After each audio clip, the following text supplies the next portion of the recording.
আসসালামু আলাইকুম। বাংলাদেশ থেকে আমার ননদ আমার জন্য এই শুটকিগুলো পাঠাইছিল। তা আসলে ওকে থ্যাংক ইউ বলা হয় নাই। তা আজকে রান্না করতেছি, ওকে মন থেকে ধন্যবাদ। ও অনেক ভালো একটা শুটকি পাঠাইছে, এই যে রূপচাঁদের শুটকি। তা আজকে আমি রান্না করতেছি, ভাবলাম একটু ভিডিও করে ফেলি। রূপচাঁদের শুটকি, অনেক ধরনের শুটকি মানে আমার চ্যানেলে আছে, আপনারা চাইলে দেখে নিতে পারেন। আজকে আমি যে রূপচাঁদের শুটকিগুলোকে পানির মধ্যে ভিজিয়ে রাখছিলাম অনেকক্ষণ, এরপরে ছোট ছোট করে কেটে নিচ্ছি।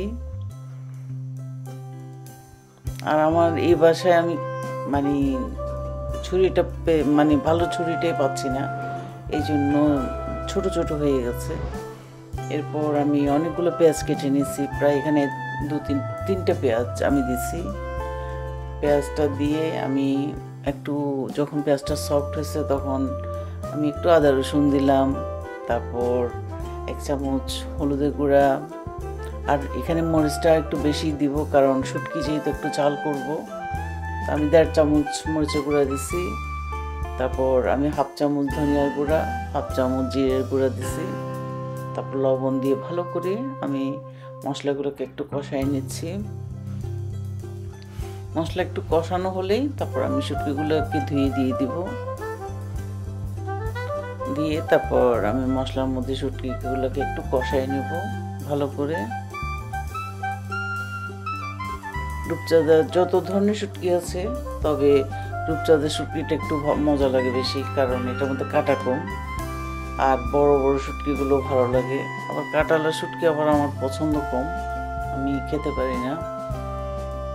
এখন ভালো করে কষানো হয়ে গেছে। এখন আমি দিয়ে দিলাম 2টা টমেটো আর 2-3টা কাঁচামরিচ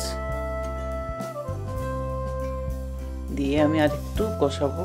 এরপরে আমি এখানে পানি দিয়ে দিব সিদ্ধ হওয়ার জন্য। তারপর পানি দিয়ে আমি ঢাকনা দিয়ে রান্না করব যতক্ষণ মানে সিদ্ধ হতে যতক্ষণ লাগে ততক্ষণ।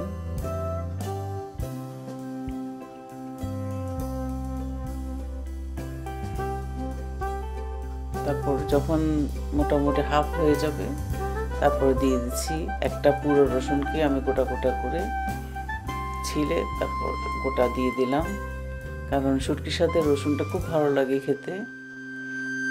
তারপর দিয়ে দিচ্ছি 2-3টা কাঁচামরিচ, তারপর দিয়ে দিচ্ছি ধনিয়া পাতা দিয়ে এখন আমি আবার ঢাকনা দিয়ে রান্না করব একদম মাখা মাখা। যখন তেলটা উপরে আসবে তারপর আমি শুটকিটা নামাই নিব। এর মধ্যে আমি চেক করে দেখছি শুটকিটা খুব সুন্দর সিদ্ধ হয়েছে। এই যে আমার ফাইনাল লুকটা দেখেন, শুটকিটা হয়ে গেছে আর পানিও একদম শুকিয়ে গেছে, তেলটা উপরে উঠে আসছে। এই যে আমি সার্ভ করে নিলাম। আর এত টেস্ট হয়েছে, মানে আমরা সবাই খুব মজা করে আজকে দুপুরে ভাত খেলাম। আশা করছি ভিডিওটা ভালো লাগবে। এই যে দেখেন কালারটা কি সুন্দর হয়েছে।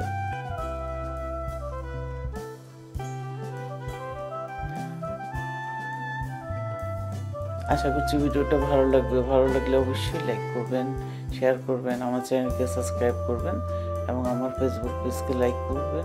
আজকে পর্যন্তই, আল্লাহ হাফিজ।